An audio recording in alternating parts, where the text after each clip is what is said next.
రీసెంట్గా మీరు ఒక కామెంట్ కూడా చేశారు. రిమోట్ కంట్రోల్ గురించి జగన్ గారికి ఎక్కువ బాగా తెలుసు. 2 బీల చేతిలో ఆయన రిమోట్ కంట్రోల్గా ఉన్నారు. ఒక బీ బీజేపీ అయితే 2వ బీ ఇంట్లో ఉన్న భారతి గారు అని. అంటే భారతి గారికి క్లోజ్ రిలేటివ్ కదా అవినాష్ గారు. మీకంటే కూడా ఆయనకి బావ వరుస అవుతారు కదా. అంటే కుండ మార్పిడి చేసుకున్న సందర్భంలో మేనత్త కొడుకు బహుశా.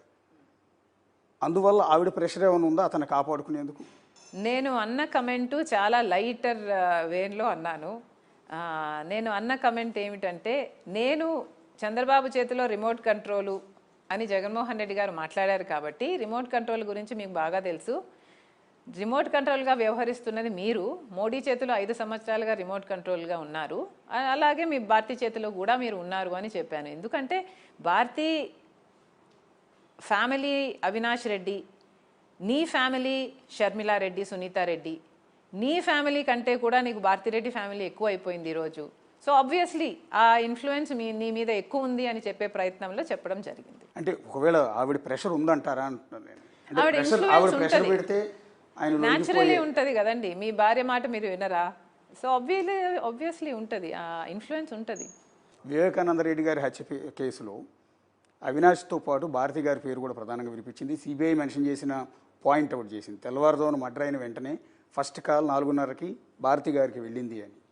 సో ఆ ఉద్దేశంతో ఆవిడ పాత్ర కూడా ఉందని ఎస్టాబ్లిష్ చేసే క్రమంలో ఆ మాట అన్నారు అని. $1 మిలియన్ క్వశ్చన్ ఏమిటంటే, జగన్మోహన్ రెడ్డి గారి ఇన్వాల్వ్మెంట్ ఎంత, జగన్మోహన్ రెడ్డి గారు ఎందుకు ఇలా కన్విన్స్ అయ్యారు, ఎందుకు ఇలా వన్ సైడెడ్గా ఉన్నారు అన్నది $1 మిలియన్ క్వశ్చన్. ఎవరు ఎంత ఇన్వాల్వ్ అయ్యారు అన్నది నేను చెప్పలేను, because I'm not the investigating officer. ఒకవేళ ఫోన్ కాల్ పోయింది, అక్కడ ఆ సందర్భంలో ఏం జరిగింది అన్నది నాకు పూర్తిగా తెలియదు. కానీ తెలిసిన వాళ్ళు, ఇన్వాల్వ్ అయిన వాళ్ళు, ఫోన్ కాల్ చేసుకొని మాట్లాడుకున్న వాళ్ళు ఒక మాట వచ్చి బయట చెప్తే జనాలు కూడా అర్థమవుతుంది కదండి. ఇప్పుడు భారతిరెడ్డి గారో జగన్మోహన్ రెడ్డి గారో లేకపోతే ఎవరైనా వచ్చి ఇది జరిగింది అని చెప్తే ఎంత నీట్గా ఉంటుంది. మీరే కడిగిన ముక్తంలాగా బయటకు వస్తారు కదా, మేము అమాయకులము, మాకేం తెలియదు అన్న విషయము మీరు ప్రజలకు చెప్తే, అర్థమయ్యేటట్టు చెప్తే ప్రజలకు కూడా అర్థమవుతుంది కదా. మీరేదో దాచిపెట్టాలని ప్రయత్నిస్తున్నట్టు మీరు ఎప్పుడు వచ్చి ఏది మాట్లాడరు, ఎప్పుడు వచ్చి క్లారిఫికేషన్ ఇవ్వరు. నేను కన్విన్స్ అయ్యాను అంటారు. మీరు కన్విన్స్ అయితే ఎంత, మీరు కన్విన్స్ అవ్వకపోతే ఎంత అండి? ఈ మాటలు మాట్లాడే బదులు ప్రశ్నలకు సమాధానం చెప్పండి. హార్ట్ అటాక్ అని ఎందుకు చెప్పారో చెప్పండి, సిబిఐ ఎందుకు వద్దంటున్నారో చెప్పండి, ఫోన్ కాల్ పొద్దున ఎప్పుడు వచ్చిందో చెప్పండి. మీ డిఫెన్స్లో మీరు మాట్లాడుకోవచ్చు కదా. మీరు ఇందాక అన్నారు మనం కూర్చున్న చోటే, ఇదే చోట వివేకానంద రెడ్డి గారు మెంటాలిటీస్ అనుకోవాలి. అంటే రాజశేఖర రెడ్డి బిడ్డని ఇన్ని మాటలు పడుతూ ఉంటే కొంతమంది పెయిడ్ ఆర్టిస్టులు సినిమా వాళ్ళని కూడా తీసుకొచ్చి వాళ్ళ చేత వీడియోలు రిలీజ్ చేస్తూ ఉంటే ఆ మాటలు వింటూ ఉంటే అదే రాజశేఖర రెడ్డి గారిని అభిమానించే మాలాంటి వాళ్ళు ఎన్నో కోట్ల మంది గుండె తరుక్కుపోతుంది. చాలామందికి నిజానికి చాలామంది ఎమోషన్ అవుతున్నారు. ఏంటి షర్మిల గారు ఇన్ని మాటలు పడాలా రాజకీయాల్లో, ఆవిడకి ఏం అవసరం, నిజానికి ఏం అవసరం, ఆవిడకి లేని లోటు ఏముంది, దర్జాగా హ్యాపీగా బెంగళూరులో బిజినెస్ చేసుకుంటూ హ్యాపీగా ఉండొచ్చు. కానీ వాళ్ళు వచ్చి చెల్లెల కోసం అండగా నిలబడి ఇంత రోడ్ల మీద తిరుగుతూ ఇన్ని అవమానాలు పడుతున్నారే అని మాకు బాధేస్తుంది. అట్లా మీరు కూడా ఎమోషన్ అయినట్టున్నారు 2-3 సభల్లో. How will it not hurt అండి? It will definitely hurt. ఎవరి కోసం అయితే నిస్వార్థంగా అన్ని కిలోమీటర్లు పాదయాత్ర చేశాను, నేను ఎవరి కోసం అయితే ఏ పార్టీ కోసం కష్టపడ్డాను, ఏ మనిషి కోసం కష్టపడ్డాను, ఎందుకు చేశాను? ఆ రోజు మీరు కష్టాలలో ఉన్నారు కాబట్టి చేశాను కదా.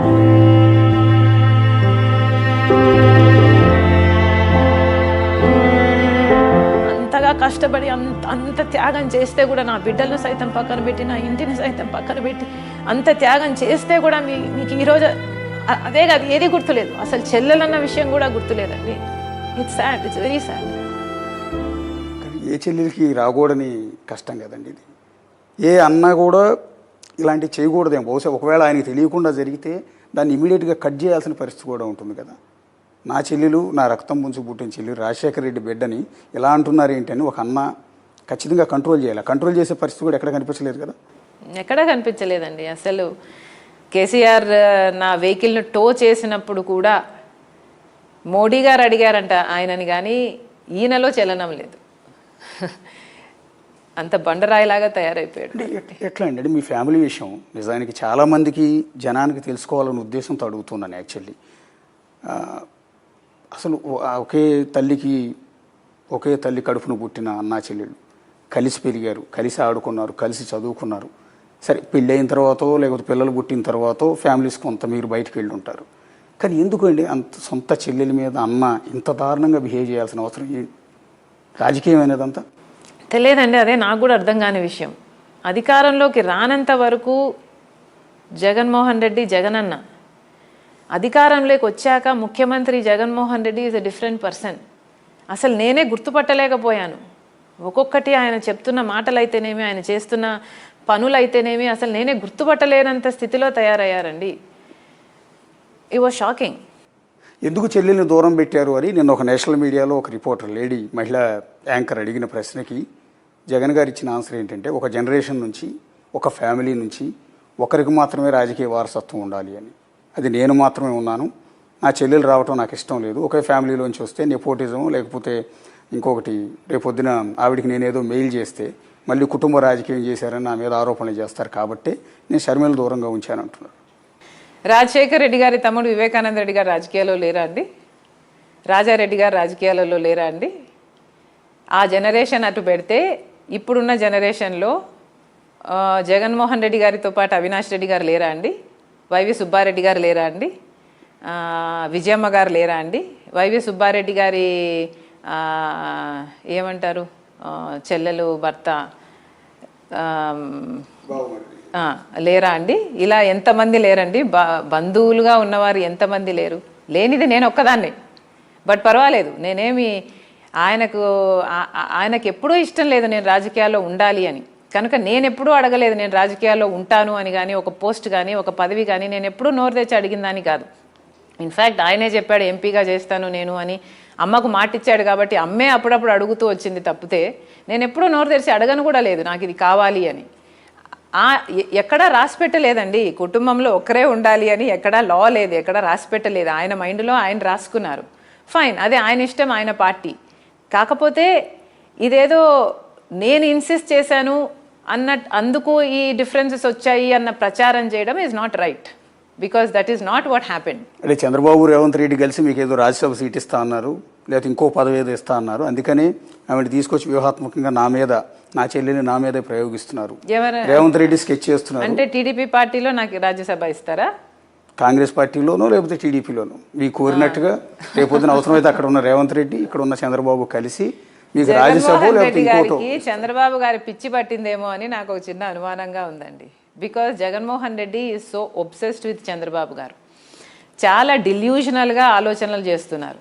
చంద్రబాబు గారు నన్ను కంట్రోల్ చేస్తున్నారట, చంద్రబాబు గారు సునీతను కంట్రోల్ చేస్తున్నారట, న్యాయం కోసం పోరాడుతుంది తనకు కంట్రోల్ చేస్తున్నారు. చంద్రబాబు గారు రేవంత్ రెడ్డి గారిని కూడా కంట్రోల్ చేస్తున్నారట.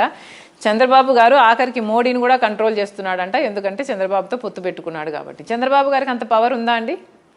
చంద్రబాబు గారికి అంత పవర్ ఉంటే మరి జైలుకి ఎందుకు వెళ్తాడండి? చంద్రబాబు గారు అంత పవర్ఫుల్గా చేసేది ఎవరండి? జగన్మోహన్ రెడ్డి గారు కదా. ఈయనలాగానే పక్క రాష్ట్రంలో రేవంత్ రెడ్డి గారు ఒక ముఖ్యమంత్రి స్థాయిలో ఉన్న వ్యక్తిని పట్టుకొని ఇంకోటి కంట్రోల్ చేస్తున్నాడు అంటే ఏం చెప్తున్నాడంటే ఈయన ఇంకోటి కంట్రోల్ చేస్తున్నాడనా? ఈయన ఎవరి చేతితో కంట్రోల్ అవుతున్నాడండి? ఏం మాట్లాడుతున్నారండి? ఒక ముఖ్యమంత్రి స్థాయిలో ఉన్న వ్యక్తి ఇంకొక రాష్ట్రంలో ఉన్న అపోజిషన్ లీడర్ కంట్రోల్ చేస్తున్నాడా? ఆ అపోజిషన్ లీడర్కి పవర్ ఉంటే ఆయన జైలుకు పోకుండా ఆయన కాపాడుకోలేడా? జగన్మోహన్ రెడ్డి గారికి ఒక పిచ్చి పట్టినట్టే నాకు ఆయన మెంటల్ కండిషన్ మీద నాకు జెన్యున్గా కన్సర్న్ ఉంది. ఒక చెల్లెలిగా I want his mental health to be fine and sound. కాబట్టే ఆ రోజు నేను అద్దం చూపించి, అన్నా మీరు కనిపిస్తున్నారా, చంద్రబాబు గారు కనిపిస్తున్నారా, దీంట్లో చెక్ చేసుకోండి అని పంపించడం జరిగింది. బికాజ్ ఏది మాట్లాడినా చంద్రబాబే కారణం అండి. ఏదైనా చంద్రబాబే కారణం అన్నట్లు మాట్లాడుతున్నారు అంటే ఇంకా మీరు చంద్రబాబు గారు పిచ్చి పట్టినట్టు డిల్యూషనల్గా మీరు ఆలోచనలు చేస్తున్నారు అని మీరే ప్రూవ్ చేసుకుంటున్నారు కదా. ఆయన నాకు రాజ్యసభ ఇవ్వడం ఏందండి? చంద్రబాబు నాకు రాజ్యసభ ఇవ్వడం ఏంటి? చంద్రబాబు నాకు రాజ్యసభ ఇయ్యగలడంటే నేను ఆ పార్టీలోనే చేరేదాన్ని కదా.